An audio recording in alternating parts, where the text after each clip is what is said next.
नाद निष्ठा जो है वो चली आ रही है नारद जी से। एक बिंदु निष्ठा है जो चली आ रही है शिव जी से, और एक नाद निष्ठा है जो आ रही है नारद जी से। तो जो भगवान का जो नाम है, विशेष रूप से सभी भक्त कान खोलकर सुने, क्योंकि हम जिनका नाम लेते हैं उनके प्रति प्रेम भी होना जरूरी है, क्योंकि प्रेम नहीं होगा तो हम उस नाम का आस्वादन सही से नहीं ले सकते। अगर हमको प्रेम करना है तो नाम को हमको निष्ठा लानी ही होगी। काशी में एक भक्त रहते हैं। काशी जो है वो किसकी नगरी है? शिव जी की नगरी है। काशी में भक्त हैं तो वो रोज राम नाम का जाप करते हैं, लेकिन इतने उच्च स्वर में करते हैं कि आसपास के लगभग यहाँ से 10 घर तक सुना जाए, इतनी तीव्र वाणी से राम नाम का जाप करते हैं। तो इतनी जोर से क्यों करते हैं? इसलिए करते हैं ताकि जो प्रत्येक जीवात्मा है वो इस नाम को सुनकर भव सागर से पार हो जाए, क्योंकि नाम केवल कौन ले सकता है अपने मुख से? जीवों में केवल मनुष्य ले सकता है, लेकिन जो शूद्र जो जीव जंतु हैं वो नाम नहीं ले सकते, क्योंकि सोच शक्ति और विचार शक्ति ओनली किसमें है? मनुष्यों में। हरे कृष्णा।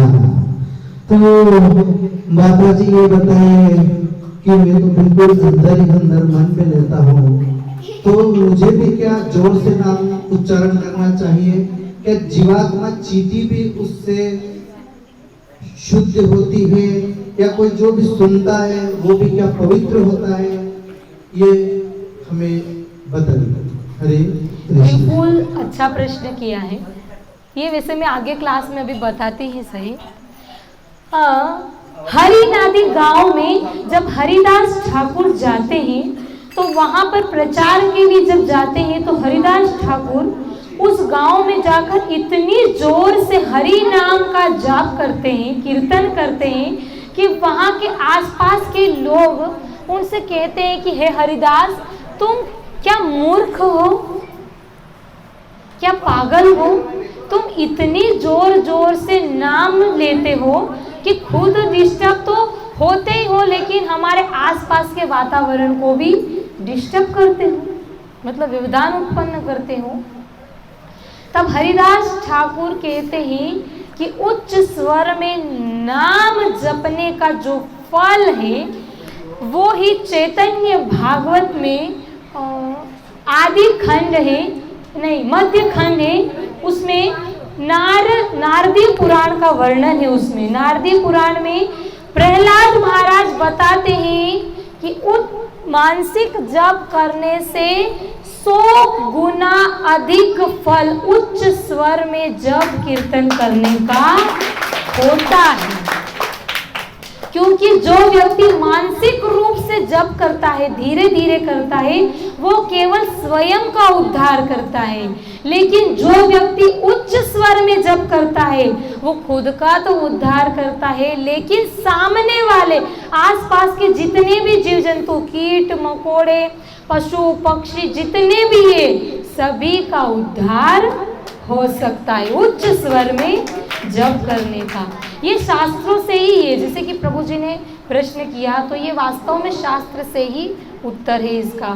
नारदी पुराण में स्वयं प्रहलाद महाराज इसका उत्तर देते हैं। जैसे कि प्रभु जी ने पहले भी क्लास ली थी तो उसमें बताया था उच्च स्वर में जप का, कि हमको उच्च स्वर में ही जप भगवान का करना चाहिए, ताकि उच्च स्वर से ये भी है कि अगर हमारे आसपास में अगर कोई व्यक्ति बैठा हुआ है तो अगर हम उच्च स्वर से जप कर रहे हैं, भगवान का नाम ले रहे हैं, तो अगर कहीं त्रुटियां हो रही हैं, जैसे कोई हरे कृष्ण कृष्णा कृष्णा हरे हरे, हरे राम राम राम हरे हरे, हरे बीच में खा जाते हैं और डायरेक्ट हरे हरे राम राम पे चले जाते हैं, तो इससे हमारी गलती भी पकड़ में आ जाती उच्च स्वर से जप से, ताकि सामने वाले व्यक्ति को पता चल जाता है कि ये जो जाप कर रहा है उसमें कहाँ पर त्रुटियां हो रही हैं। फिर नाम महिमा में ही है कि वृंदावन में एक भक्त है, क्योंकि वृंदावन में तो जो वृंदावन है वो तो भगवान की दिव्य लीला स्थली, साक्षात भगवान का घर है, वो धाम है। वहाँ पर एक भक्त थे, तो उन भक्तों से वो भक्त ऐसे थे कि निरंतर भगवान नाम का कीर्तन करते थे। निरंतर 24 घंटे उनका चिंतन मनन भगवान विषय की हुआ करता था। आसपास की जो वैष्णव जमात मंडली होती है, जो बहुत सारे अधिक होते हैं, उनकी इच्छा थी कि आप जो वैष्णव भक्त हैं उनके माध्यम से कीर्तन अखंड किया जाए, अखंड कीर्तन किया जाए, ताकि सभी को इसका लाभ मिल सके। तो उन भक्त ने कहा कि आप 4-5 भक्तों को ले जाओ और इस मंदिर में ले जाओ और वहाँ पर अखंड कीर्तन करो, अखंड कीर्तन करो। तो अब क्या होती है कि ऐसा है कि शुरू अगर व्यक्ति कोई कार्य को करता है ना, तो बड़ी उत्साह से करता है, बहुत उसमें बहुत हाव भाव होते हैं, उसकी बहुत जिज्ञासा होती है। तो शुरू जब अखंड कीर्तन प्रारंभ किया तो सभी भक्त इतनी ताल से कीर्तन कर रहे थे, हरि नाम ले रहे थे कि बहुत आनंद आ रहा था। लेकिन जैसे जैसे रात्रि होती गई वैसे वैसे सबको नींद आने लगी। 1 सोया, 2 सोया, 3 सोया, तो तीसरा व्यक्ति सो रहा है तो चौथे को बोल रहा है कि भाई अब मैं तो बहुत थक गया हूँ और अब तो मेरे से कीर्तन ही नहीं हो रहा है और मुझे नींद आ रही है, तो मैं कुछ देर विश्राम कर लेता हूँ, इतने तुम कीर्तन करो, फिर मैं उठ जाऊंगा और फिर तुम सो जाना। क्योंकि अखंड कीर्तन चलता है वहाँ ऐसा ही होता है, 1-2 भक्त सो जाते हैं, 1-2 कीर्तन कर रहे हैं, फिर उनकी बारी आती है, वो सो जाते हैं, वो जगते हैं। तो फिर अब वो भक्त बेचारा अकेला ही रह गया, वो क्या करे, उसकी तो मजबूरी है। तो वो जैसे तैसे तो कीर्तन कर रहा है, कहीं कहीं बीच में उसकी त्रुटि भी हो रही है, मतलब लिंक कहीं कहीं टूट जा रही है, नींद की झपकी आ रही है। जैसे तैसे उसने अखंड कीर्तन को पूरा किया। और जिस उनके जो गुरु थे, जिन गुरु ने उनको आदेश दिया था कीर्तन करने का, अब उनके पास में सुबह जाते हैं और बोलते हैं कि हे गुरुदेव, अब हम अखंड कीर्तन नहीं करेंगे।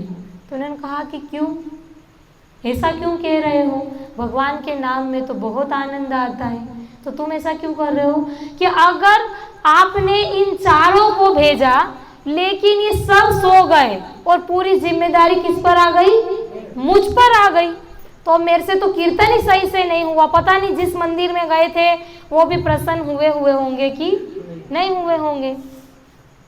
तो अब आगे से आप अगर वैष्णव अगर कीर्तन कराना हो अखंड, तो थोड़े 15-20 भक्तों को भेजना, जैसे कि यहाँ पर भगवान की विशेष कृपा है। हालांकि ऐसा तो हमारे गौर निताई धाम में कभी भी नहीं होगा कि 3-4 भक्त लोग ही कीर्तन करें ताकि आगे से कहें कि हम कीर्तन नहीं करें। भगवान की कृपा से ऐसे ही भक्तों की संख्या निरंतर बढ़ती रहे और सभी भक्त निरंतर क्लास में आते रहें।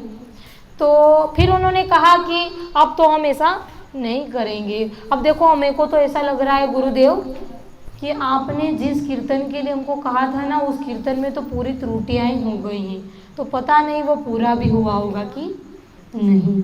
तब वो गुरु बोलते हैं उनके शिष्यों को कि अरे मूर्खो, मैंने तुमको किस मंदिर में भेजा है, क्या वो उस मंदिर में कौन विराजमान है?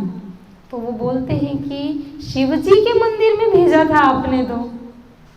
तो फिर उनके गुरु बोलते हैं कि फिर कैसे वो कीर्तन की जो बेला है वो कैसे टूट सकती है?